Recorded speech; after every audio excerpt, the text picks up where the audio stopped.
So one of the things that makes the OAE really special is that we always try and play on the most correct instruments that we can possibly find for the music that we're playing, to make it as historically accurate as we possibly can. So for instance, this is one of the kind of type of oboe that Mozart would have heard and would have written his music for, whereas this instrument is exactly the kind of instrument that Fauré would have been familiar with and would have written his music for.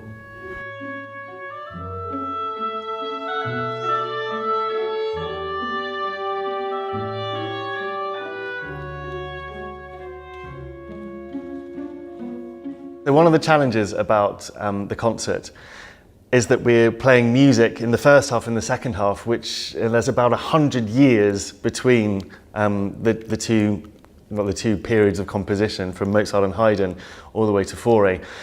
So to make it convincing and to make it work, we have to play on two different instruments in the wind section. And actually we have to play at two different pitches, which is quite a challenge.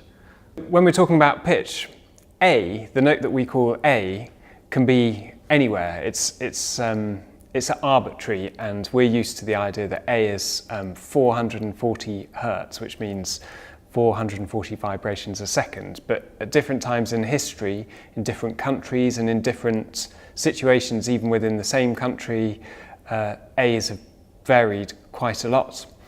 And the A that we're going to be using in the first half of the concert is 430 hertz. Which is at this pitch.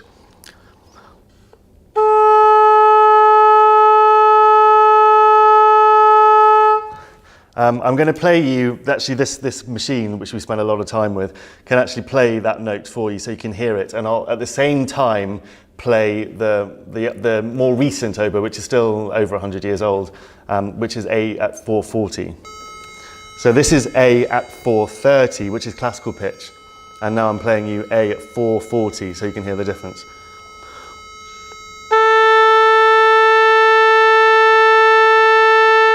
So because of this change in pitch, I imagine we're going to be very busy in the interval playing notes into machines like this, trying to get our ears used to the rise in pitch, the change in tuning.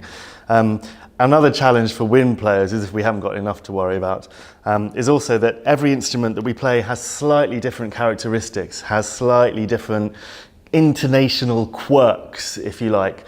So you kind of get used to playing one in the first half, and then you kind of suddenly think, okay, so this instrument, I need to remember that on a G sharp I'm likely to be a bit flat generally, or the C sharp doesn't like speaking very well, so I'll need to give it a bit more air.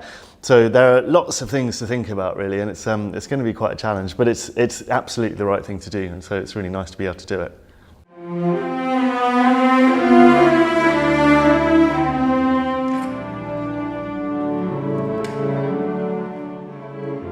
So I've brought two instruments with me for this concert, partly so that I don't have to retune in the interval, but also they're slightly different. This one here is in the style of something from around 1750, whereas this is what you call a modern instrument. It's set up in a slightly different way. I'm using slightly different strings, although they're gut strings on both, and I'll use two different bows as well. It's a bit of a challenge moving from one to the other. They feel quite different. The weight of the bow is different. The tuning is a bit different, as well as the pitch being different. But the nice thing is that the instrument is stable and it just stays the same. It's not having to change pitch or change tension from one part of the concert to the other. It was in very early on in the history of proms, in 1896, that an effort was made to fix pitch at the modern standard, which is 440. And at that stage, pitch in England generally had shot past that, and people were playing up to 455, which was almost a semitone higher. So the A, instead of sounding like this, would have sounded more like this.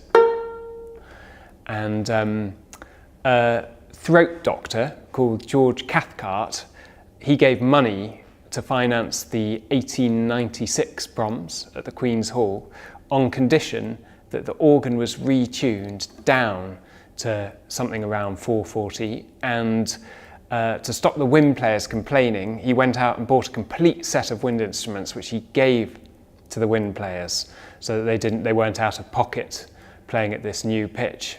And that was one of the big events in fixing pitch around 440, where it's stayed pretty much since then.